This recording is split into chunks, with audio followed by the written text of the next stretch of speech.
오늘 하나님의 말씀은 마가복음 3장 31절로 35절 단락입니다. 영적 가족이라는 제목으로 살펴보겠습니다. 성경을 보면서 제가 많이 놀라는 것이요. 우리가 이제 익숙하게 살아온 그런 관습이나 혹은 거의 원리라고 그럴까? 개념 같은 것들, 이런 것들하고 반대되는 것들이 굉장히 많아요. 그래서 제가 거꾸로 살아가는 원리, 거꾸로 사는 삶, 이런 이제 제목을 하나 붙이고 그런 것들을 주섬주섬 이렇게 모으고 있는데, 이제 오늘 이 가족에 관한 이야기도 거꾸로 사는 삶은 이건 확실히 거꾸로 사는 삶이라기보다는 확장시켜 주는 거죠. 엄청나게 확장시켜 주는 거예요. 그래서 이제 받아들이는 것들이 그게 쉽지는 않습니다. 이 세상에서의 삶에서 조금이라도 받아들여서 그 흉내라도 내야 되는 것조차도 쉽지는 않다 하는 이야기예요. 그러니까 이게 우리가 이제 이 세상에서 사실 제일 가까운 게 뭐냐면 핏줄이란 말이에요. 혈통. 그건 동서양을 막론하고 이제 생각이 바뀌기 전까지는 사람들은 이제 핏줄을 가장 우선으로 생각하죠. 근데 여기서 이제 또 묘한 게 하나 있어요. 그게 부부라는 거예요. 피 한 방울 안 섞였다는 거 다 알아요, 사람들도. 그런데 자식보다도 때로는 부부가 더 가깝단 말이에요. 생판 모르는 피 한 방울 안 섞인 그런 사람들이 만나서 가정을 이루면 이제 대부분 그렇죠.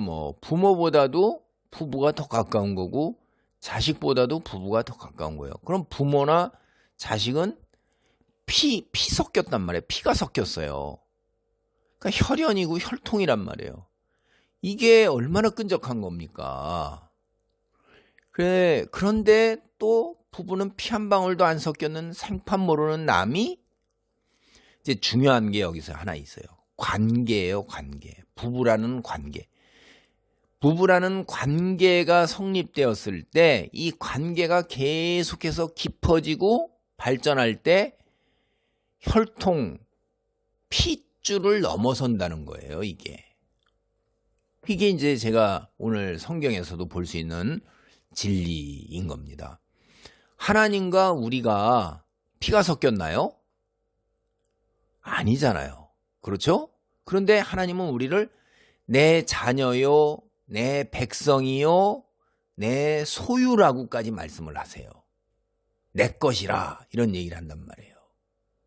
그러니까 이거는 기본적으로 우리가 하나님과 핏줄, 혈연, 혈통이 아닌 관계에서 비롯된 내 신분이고 내 정체성이란 말이에요.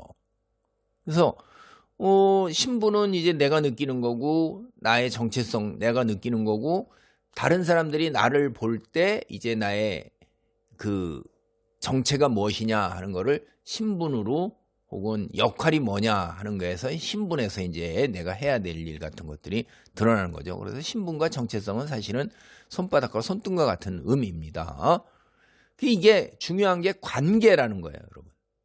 이 관계라는 것이 부부 사이의 관계를 토대로 해서 우리가 하나님과 우리 사이의 관계, 맺어진 관계, 자녀 관계, 그의 백성된 관계를 보면 어떻다는 것을 좀 짐작할 수가 있어요. 그래서 오늘 말씀에서 영적 가족이다 하는 게 예수님께서 하시는 말씀이 믿음으로 하나님의 자녀된 사람들 사이의 그 관계라는 것은 공동체 안에서의 관계잖아요. 그게 새로운 가족이라는 거예요. 우리가 이 세상에서 살아갈 때 가장 친밀하고 가깝게 느끼면서 둥지를 틀고 둥지 안에서 서로 맞대고 부대끼면서 살아가는 가장 작은 단위가 가족이에요. 가정이 굉장히 귀한 거죠. 그 속에서 내가 누구냐는 자아식도 발전되게 되고 내가 양육받고 보호받고 한 인격체로 성장해 나간단 말이에요. 그게 가정이란 말이에요. 굉장히 작은 단위에. 너무나도 중요한 거죠. 그러니까 이 믿음의 가정에는 그런 핏줄로 이루어진 것보다도 더 귀한 그건 이제 교회라는 겁니다. 교회. 그러니까 눈에 보이는 예배당이 아닌 그 하나님의 자녀라는 그 관계가 형성이 돼서 그 관계의 동질성, 같은 관계 속에 들어가 있는 사람들이 가족이라는 거예요. 그게 오늘 본문이 전하는 것입니다. 그런데 이런 관계는 부부관계를 한번 대보세요. 사실은 우리가 이 세상에 살아가면서 부부관계를 제가 예를 들었지만은 친구관계도 있어요.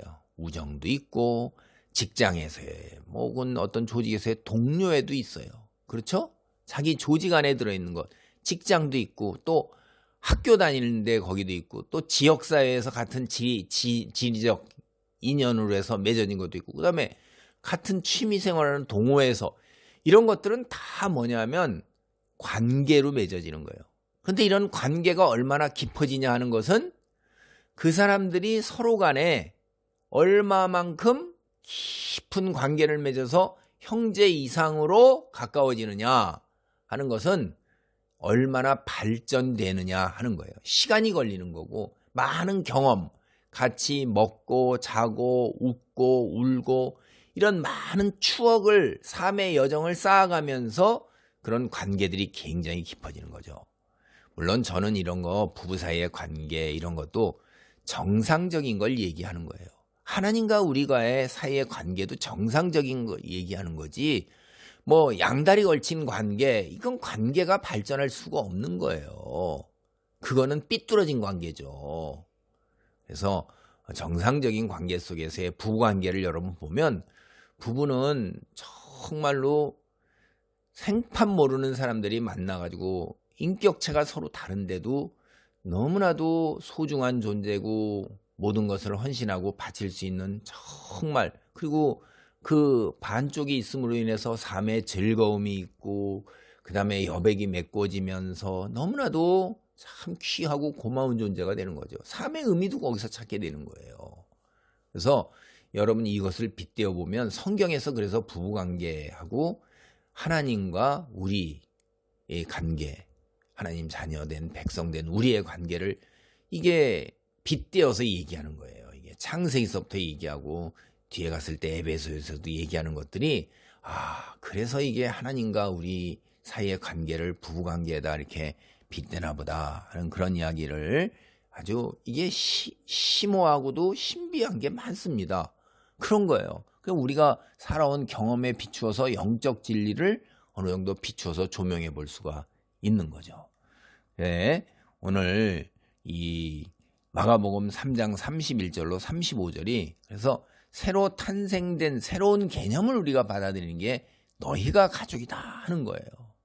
가족은 얼마나 가깝고 이해하고 양보하고 우리가 서로 그래가면서 세월이 지나갈수록 함께 웃고 먹고 마시고 그러면서 아주 정말 죽고 못 사는 그런 기쁨과 즐거움의 원천이 되는 거죠.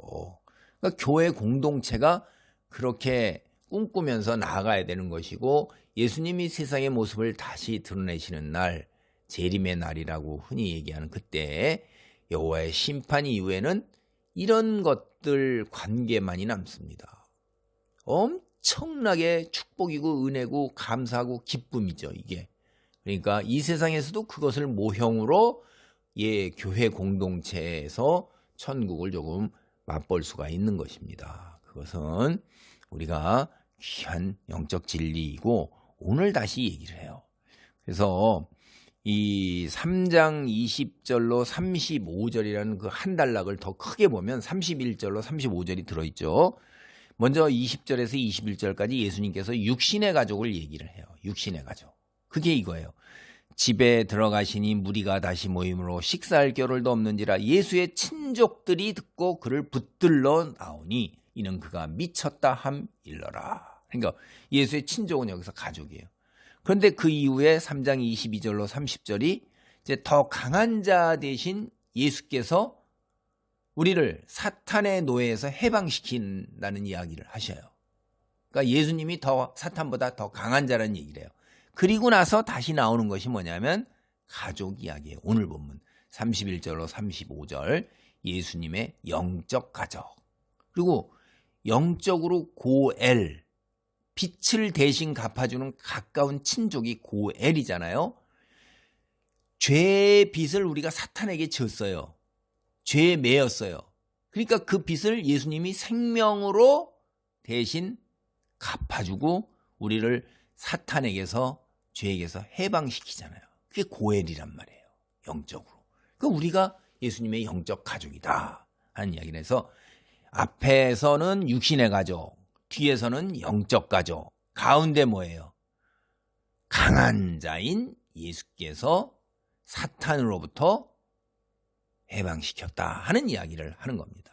이게 무슨 이야기를 하고 있는 건지, 바로 우리를 더 강한 자 예수께서 사탄에게 매여 있는 우리를 해방시켜서 육신의 가족을 넘어서는 영적 가족으로 새롭게 신분, 정체성을 갖게 하셨다. 그런 얘기죠.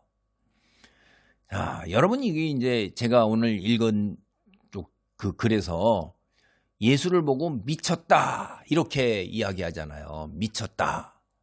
그런데 여기에서 이제 미쳤다라는 말은 원문의 문자로 보면 정상적인 인간 정신의 밖에 서 있다, 밖에 서 있다 이런 뜻이에요. 그러니까 이 말은 이제 서 있다 하는 말의 복합 동사예요. 그런데 3장 24절에서 26절을 보면 이게 이제 사탄의 나라를 표현할 때 바로 이 말을 또 써요. 사탄의 나라를 표현할 때. 이게 뭐냐면 그 집이 서지 못하리라 할 때 서지 못하리라 그런 얘기예요. 그가 서지 못한다. 그런 말 때 2번이나 나오는 말이에요. 그러니까 미쳤다라는 말은 사탄의 나라를 표현하는데 사용되는 말이니까 이게 바른 정신이 아닌 상태, 정신이 불안정해서 제대로 서 있지 못하는 상태, 그런 걸 표현하는데 그게 누구냐 하는 거죠? 사탄이라는 거예요. 예수님이 아니라. 이 낱말로 우리가 보는 겁니다. 당대에 이제 미쳤다 그러면 뭐라면 귀신 들린 걸로 생각해요. 귀신 들리면 어떻게 돼요?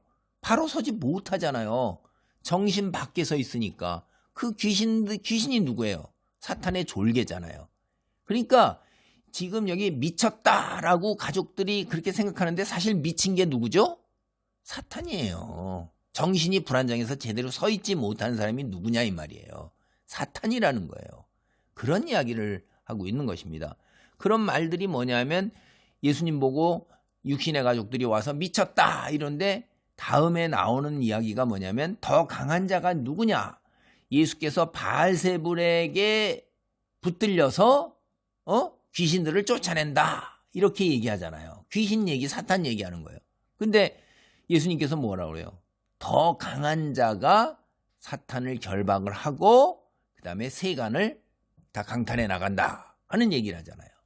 그러니까 이게 이제 귀신들의 사탄의 이야기, 귀신이 쫓겨나가는 것, 사탄보다 더 강한 자가 권능으로 쫓아낸다 하는 이야기를 여기서 하시는 거란 말이에요. 근데 사람들은 이 서기관들 하나님의 권능을 힘입어 귀신을 쫓아내는데도 사탄의 힘을 빌어서 쫓아낸다 이런 이야기를 하잖아요. 이건 이제 용서받지 못할 성령 모독죄다 이런 얘기를 하잖아요. 여러분, 제가 지난번에도 여기서 얘기를 했었어요. 이게 대단한 역설이에요. 자신들은 하나님 말씀을 맡은 자로서 평생 하나님 말씀을 연구하고 하나님의 편이라 생각했던 자들이에요. 그런데 실제 뭐죠? 사탄의 편인 거예요. 사탄의 제국이에요. 응? 그게 너무나 기가 막힌 거잖아요. 하나님 편이라고 로마 제국도 아니고 세상도 아니고 하나님 편이라고 자기가 생각하면서 예루살렘에서 내려왔어요. 내려오다는 것도 부정적인 거지만 하나님이 계신 성전에서 권위와 권세를 지녔답니다. 세상에서. 근데 이들이 하나님의 아들 메시아 예수를 알아보지 못하고 오히려 사탄의 편에 서서 예수님께 적대감을 갖고 죽이려 한단 말이에요. 이게 딱 한마디 하면 하나님 편이라 하면서 거꾸로 사탄 편이란 말이에요. 이거 오늘날 우리는 이게 우리 오늘날 제가 보면 세상 사람들이 아닙니다. 이게 세상 사람들은 이미 사탄에게 메인 종이에요. 그런데 이 하나님을 믿는다 하는 사람들, 말씀을 안다 하는 사람들 사이에서 자기 확신과 자기 편견과 자기 오만 속에서 성령의 역사다 막 이러는데, 사실은 그게 뭐죠? 사탄의 편에 서서 예수님을 십자가에 못 박는 일을 똑같이 행하고 있는 거예요. 이게 너무나도 많습니다. 우리는 정말로 분별력을 가지고 봐야 돼요. 세상 사람들은, 로마 정부는 여기에 이미 사탄 제국 가해 있기 때문에 그거 관심도 없어요. 사탄도. 이건 벌써 내 휘하고 내 쫄개예요. 그런데 하나님 말씀대로 산다 하는 저 무리들, 저 속에 내 편 휘젓는 겁니다. 무서운 거죠. 이게 정말로 무서운 것입니다. 이제 예수님께서 이 죄인들의 고엘, 빚을 대신 탕감해주는 가까운 친족으로 오셨어요. 그러니까 복음을 받아들이고 진실되게 영접한 사람은 예수님이 나의 고엘이 되신 거예요. 내 죄의 빚을 탕감해 주시는 가까운 친족이 되신 거예요. 내가 예수님 친족이에요. 내가 예수님 가족이 되는 겁니다. 예수님 가족이에요. 여러분, 이제 다시 한번 보겠습니다. 가족들이 예수님 보고 미쳤다 그랬을 때, 그 미쳤다는 게 정신 바깥에 서 있다. 그런데 이게 사탄을 힘입어 분쟁을 하게 되면 사탄이 바로 서지 못하고 사탄의 나라가 바로 서지 못한다 하는 걸로, 미친 자가 누구냐? 사탄이라는 얘기. 여러분이 이 문맥 속에서 이제 그걸 우리가 깨달을 수 있고, 그 다음에 하나님 편이라 생각하고 스스로 교만과 오만과 권위를 지니고 이렇게 목이 곧은 자들이 실제로는 사탄의 편에 서 있다는 것, 이거 우리 두려워해야 될 거다라는 얘기를 제가 하는 거고요. 오늘 31절로 32절을 보겠습니다. 그때 예수의 어머니와 동생들이 와서 밖에 서서 사람을 보내어 예수를 부르니, 무리가 예수를 둘러 앉았다가 여짜오되, 보소서, 당신의 어머니와 동생들과 누이들이 밖에서 찾나이다. 여러분, 이제 여기 보시면 우리가 앞서서 제가 읽은 글에도 가족들이 와서 예수님 보고 뭐라고 그래요? 미쳤다고 그러잖아요. 예수님을 바로 알아보지 못하는 거예요. 우리가 여기 본문을 이것뿐 아니라 마가복음을 다 읽어보면, 복음서 다 보면 제자들이 예수님을 알아봅니까? 제대로 알아보지 못해요. 가족들도 지금 예수님을 바라봅니까? 제대로 알아봐요? 모르는 거예요. 바리새인들하고 서기관들하고 똑같은 상태예요. 불행하지만 예수님의 어머니와 형제 자매들도 오히려 예수님을 그 사명으로부터 벗어나게 하려고 예수님을 부르는 거예요. 사탄의 도구가 돼서 예수님이 천국 복음을 선포하고 하나님의 아들로서 메시아로서의 소명을 감당해야 하는 것을 못하도록 막으려고 그러는 거예요. 데리러 온 거예요. 미쳤었기 때문에 저 미친 예수를 데리고 가야겠다. 그러는 거예요. 정상적인 인간의 정신 밖에 서 있다. 예수님 밖에 서 있는 외부인이다. 그런데 진짜로 이제 가족들이 누구하고 같이 서 있어요? 예수님의 대적인 서기관들하고 같은 입장에서 예수를 끌어내리려고 그러는 거잖아요. 그래서 이들이 뒤에 가는 4장 11절을 보면 저 외부인이다 하는 거예요. 하나님 바깥에 서 있는 사람들이에요. 그래서 예수님께서 어머니하고 형제자매들이 도착했다는 소식을 들었지만 그 부름에 따라 나서기를 거부하는 것입니다. 그리고 자기 주위에 앉아있는 자들, 내 이야기를 듣고 말씀을 듣기 위해서 둘러 앉아있는 자들, 그들을 향해서 어머니고 형제고 자매라고 선언하는 거예요. 여러분, 우리가 둘러 앉았다 하는 얘기는 이거 다 성경에 나오는 이야기거든요. 우리가 둘러 앉았다 하는 얘기는 뭐 사일런 나잇, 고요한 밤 뭐 이런 얘기하고 다른 데는 많이 나오잖아요. 이런 거 보면 둘러 앉았다 뭐 떠올라요, 여러분? 모닥불에 둘러 앉아, 식탁에 둘러 앉아. 다 이거는 가족이에요. 가까운 사람들이에요. 아니면 새로운 관계를 맺은 사람들이 모닥불에 둘러앉고 바베큐 하려고 둘러앉고 식탁에 둘러앉고 이러는 거지. 왜 둘러앉아요? 둘러앉았다는 표현이 뭐겠어요? 새로운 관계로 굉장히 가까운 거예요. 그래서 구약에서도 시편 128편 3절이나 욥기 29편 5절 70인역에 이럴 때 둘러앉았다라는 낱말을 사용하면서 가장이 자녀들에게 둘러싸인 자예요. 그럼 우리의 가장이 누구예요? 여기서 보면 예수님이에요.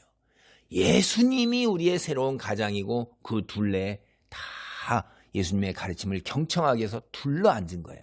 그게 32절에 예수를 둘러, 또 34절 제가 지금 읽은 거에 예수를 둘러, 이런 낱말이 그런 것들을 상징하는 겁니다. 구약을 배경으로 해서. 그러니까 성경을 읽을 때 이게 낱말이나 개념이나 이런 것들이 다 이렇게 거미줄처럼 연결되어 있는 것들을 우리는 이거 쉽게 깨닫지 못해요. 그래서 이런 것들을 이제 사역자들이 더 공부를 해가지고선 이렇게 연결돼서 이런 배경 속에서 이런 의미를 가지고 전한다는 것을 이야기해야 돼요. 통독하고 이러갈 때 이런 것들을 이제 아주 많은 통독소에서 깊은 관계가 돼야지 이렇게 연결되고 돌이라든가 혹은 의복이라든가 이런 낱말들이 성경에서 나오는 낱말들이 아주 일찍부터 나오기 시작하거든요. 그런 낱말들이 계속 연결돼서 이 신약에 와서 다 연결되어서 쓰이는 거예요. 그런 말들을 알게까지 되면 성경을 상당히 깊은 경지까지 올라가서 이제 바르게 되는 거예요. 그러니까 이제 예수님 주위에 조용히 둘러앉아요. 뿐만 아니라 이제 광적으로 몰려와서 예수님께 위협이 될 정도로 막 너무나도 갈망하기 때문에. 그래서 마가복음 3장 31절로 35절을 보면 내부인이 있고 외부인이 있어요. 말씀을 경청한다. 이런 사람들은 다 뭐예요? 예수님 앞에 나와서 둘러앉은 내부인이 되는 거예요. 가족이 되는 거예요. 둘러앉은 자들. 그런데 그렇지 않은 자들은 경청이 뭐예요? 귀가 들리지도 않아요. 눈으로 보지도 못해요. 마음이 강박해요. 이게 다음 장도 이제 우리가 이런 주제는 또 나옵니다. 결론적으로 하나님 뜻을 행하는 사람들이 예수님께서 내 형제고 내 자매고 내 어머니라고 말씀하는 거예요. 여러분, 초기 그리스도인들이 어떻게 했어요? 오늘날도 선교단체나 교회 가면 형제님, 자매님 이러잖아요.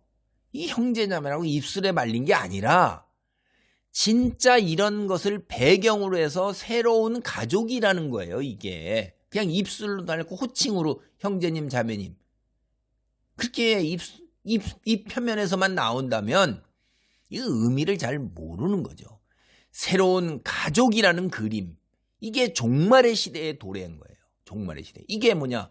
구약 성경이 증언하는 거고 유대 및 기독교 전승 역시 마지막 때, 종말의 때에 하나님 나라가 도래하기 직전 어두운 때에 어떤 일이 일어났냐? 새로운 가족이 갱신된다 하는 일. 혈연을 벗어나서 관계성 속에서의 가족이 마치 이게 천국에서 하나님 나라에서 우리가 새로운 가족으로 하나님 앞에 나아가는 것입니다. 그게 등장하기 시작한다는 거예요. 그게 이사야서가 마가복음 3장 34절에서 예수님이 이렇게 시선으로 둘러앉아 바라본다.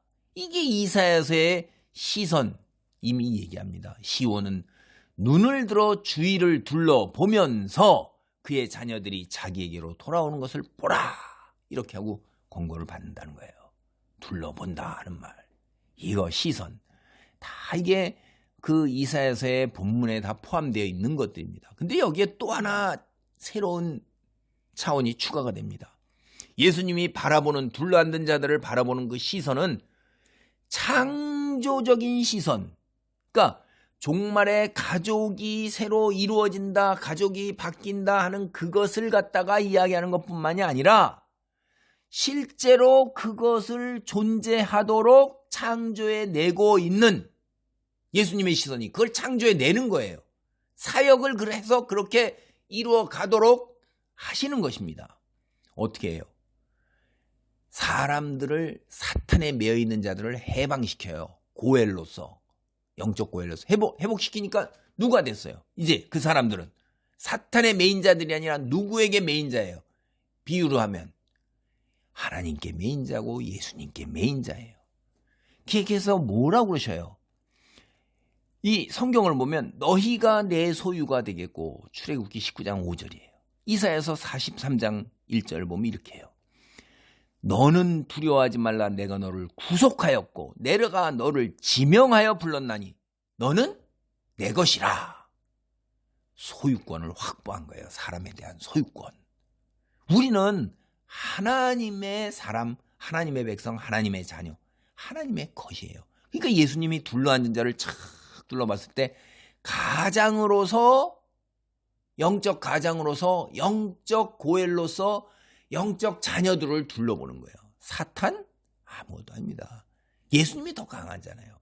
그 사탄의 권세 탁 분쇄하는 그런 시선이란 말이에요. 눈빛이란 말이에요. 강렬한 눈빛이에요.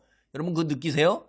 그래서 이 글이 앞에 육신의 가족 얘기하고 더 강한 자 얘기하고 다시 영적인 가족을 얘기하는 거예요. 문맥이 착 자연스럽게 흘러가죠. 이야기가 다 연결이 되잖아요. 이런 것들을 이제 깨달으려면 여러분이 성경을 부지런히 읽으면서 할 때 하나님께서 놀랍게 역사하시는 거예요. 하나님은 성경을 통해서 우리에게 어떤 메시지, 계시를 전하고자 해요. 그게 우리의 그 하나님의 백성으로 부르신 그 목적, 하나님 나라를 이루어 가시는 하나님의 일, 그런 것들을 전하는 것이 사실은 핵심 개념이에요. 그래서 하나님 나라, 하나님 백성, 이 두 단어는 여러분 잊어버리시면 안 돼요. 가슴에 콱 새겨놔야 돼요. 하나님 나라를 이루어 가신다. 그리고 우리를 하나님의 백성으로 부르셨다 하는 이 말 잊어버리시면 안 됩니다. 그래서 이 하나님의 백성으로 부르신 이 놀라운 축복을 아담이나 아브라함이나 이스라엘 민족이 다 실패했어요.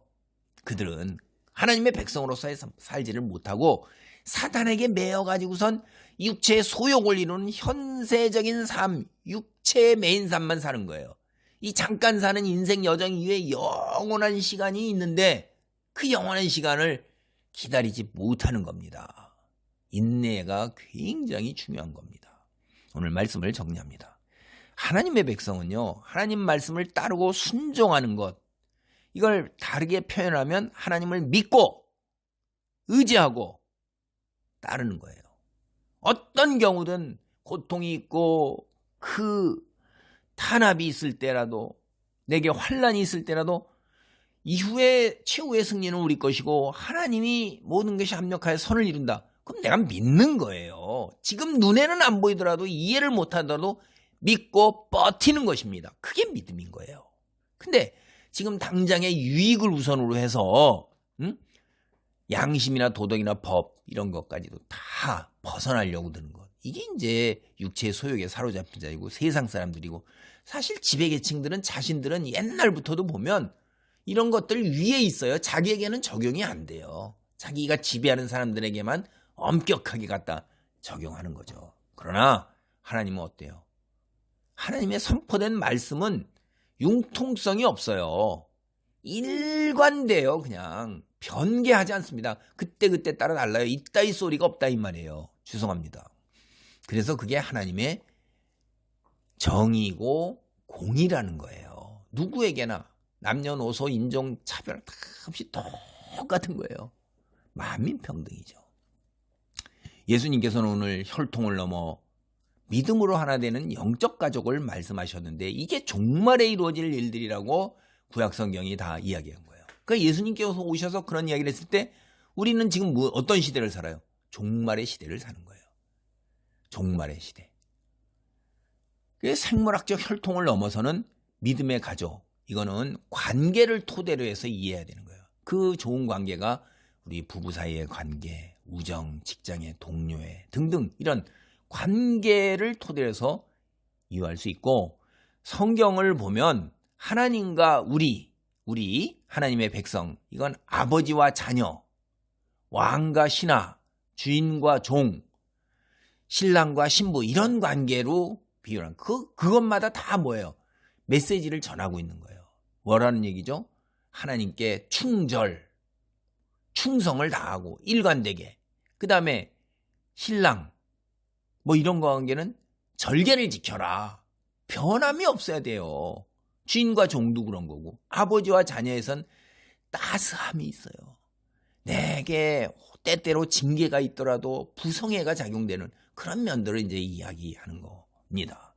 하나님을 믿고 하나님의 백성으로 살아갈 때 우리에게 주어지는 새로운 정체성과 신분, 이거는 관계를 토대로 한 거라는 거예요. 관계를 토대로 한 거는 뭐가 달라져요? 부부 사이에 결혼하면 뭐 아버지, 엄마, 신랑, 남편 할 수 있는 능력이 확 하늘에서 내려옵니까? 아무것도 달라진 게 없어요. 남편과 아내라는 새로운 관계가 주어진 거지 본질 자체가 안 변하잖아요. 세상에서는 똑같은 겁니다. 우리가 예수님 믿었다 그래도 하나님의 백성이요 그리스도인이라도 내가 뭐 그 순간에 뭐 영적으로 개안이 되고 내 본성이 바뀌어가지고 성품이 바뀌나요? 그런 거 하나 없습니다. 근데 인식이 바뀌는 거예요. 내가 하나님의 자녀요, 백성이요. 그리고 하나님께서 선언하시는 거예요. 내 자녀라고.